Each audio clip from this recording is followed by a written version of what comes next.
Hello and welcome back to SJ Cartier Limited Combos.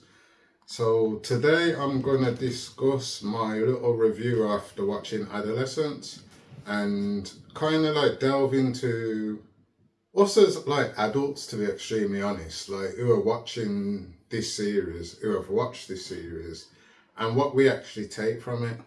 So me, like everybody else, I'd say we was a bit disappointed with the ending, I'd say.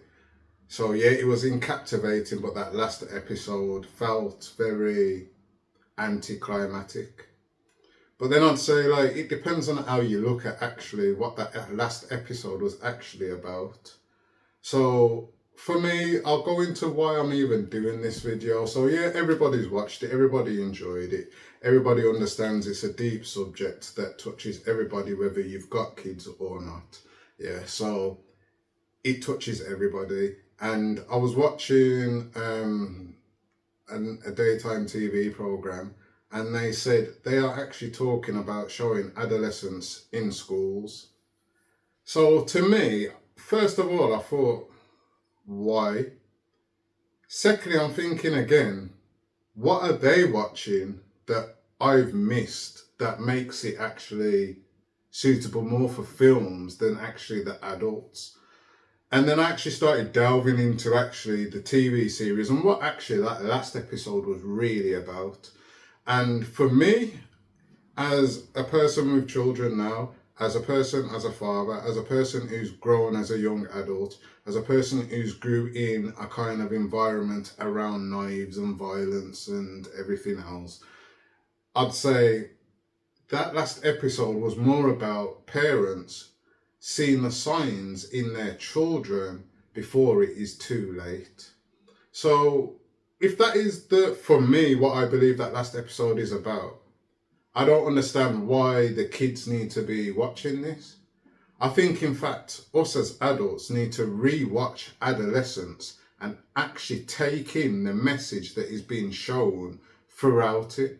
So I'd say at first, I'll give you my little understanding. At first, we're all captivated by the drama and the acting of, oh, this young boy has been arrested, dragged out of his mum's house for killing a fellow schoolgirl at school. Woo, entertainment value. Yes, we get it. I was captivated as well.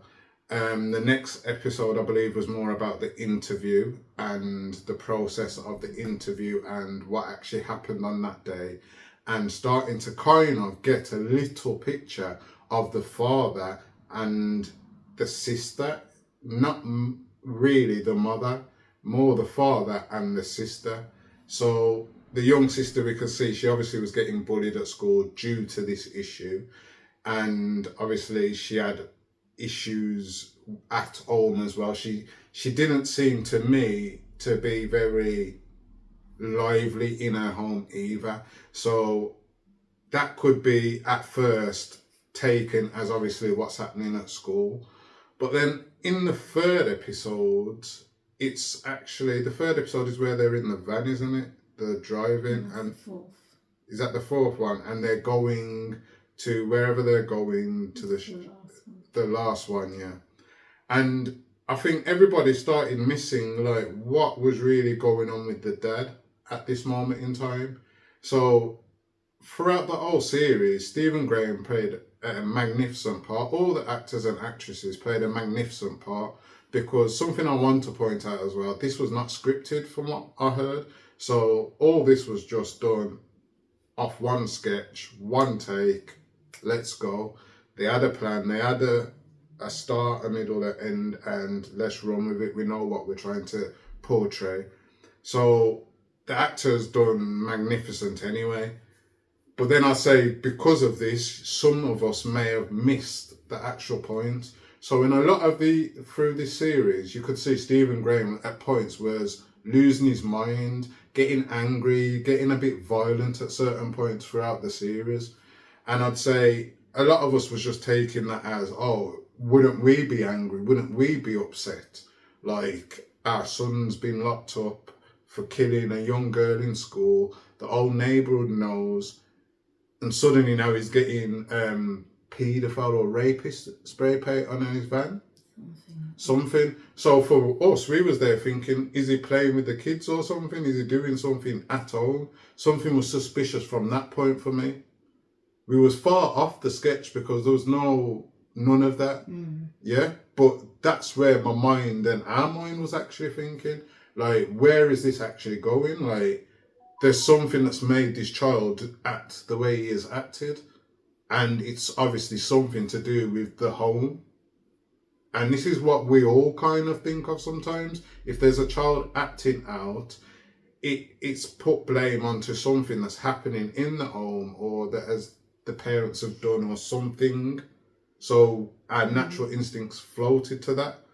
So we're watching the parents, watching them, seeing the mother a bit more. She seemed a bit anxious, a bit here and there, from my understanding.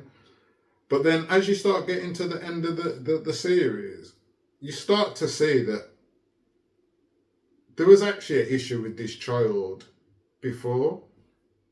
And they saw these issues, but they were too ashamed to talk about these issues, basically.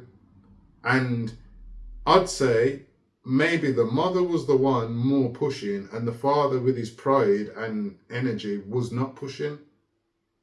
And because he was like the man of the household, that controlled the decision whether this son got his help he needed because of his temperament, because of this. Because if you actually listen, they said they sent him somewhere. I can't remember where they said they sent him. They said, we've tried this, we've tried that, we've tried this.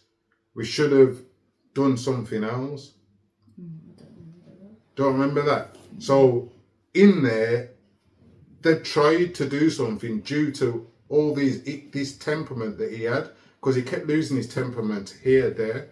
So what I took from that really in the end of it is they saw an issue within their child from the very start, but they were too ashamed to talk about it, whether it's because of male pride, whether it's because of the females community understanding, oh, all the mothers are going to be ashamed as well.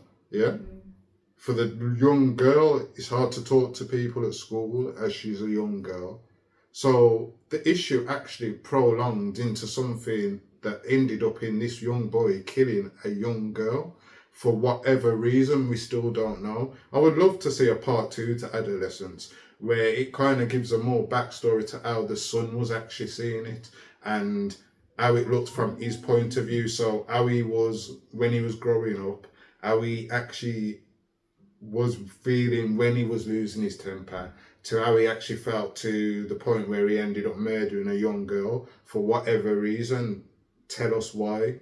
It would be nice to know, like, let's see, because that also gives us an understanding of what the children are feeling, and that's the part 2 that should be shown to the schools.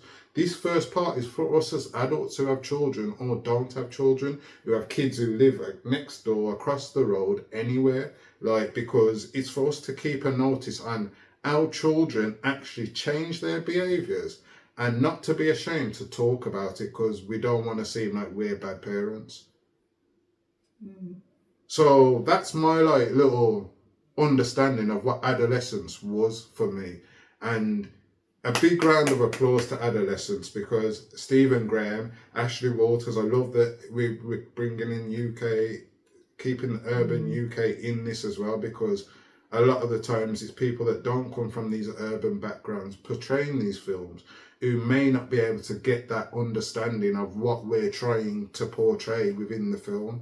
And good congratulations to Stephen Graham, because anything he's in, he has we've said it, anything he's in, he's got that, he makes you think. He's like the white Morgan Freeman.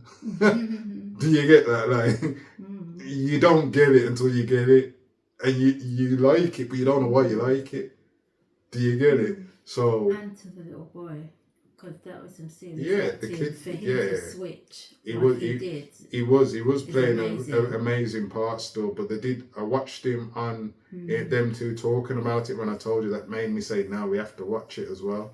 When I saw it, and they talked about it, and they says, yeah, when they saw him, that little boy, they said, nah, he's the actor for this. They just said it, we knew it straight away. One of the directors, whoever said it, they said, we saw him, and yeah, he's the actor for this. He's the part.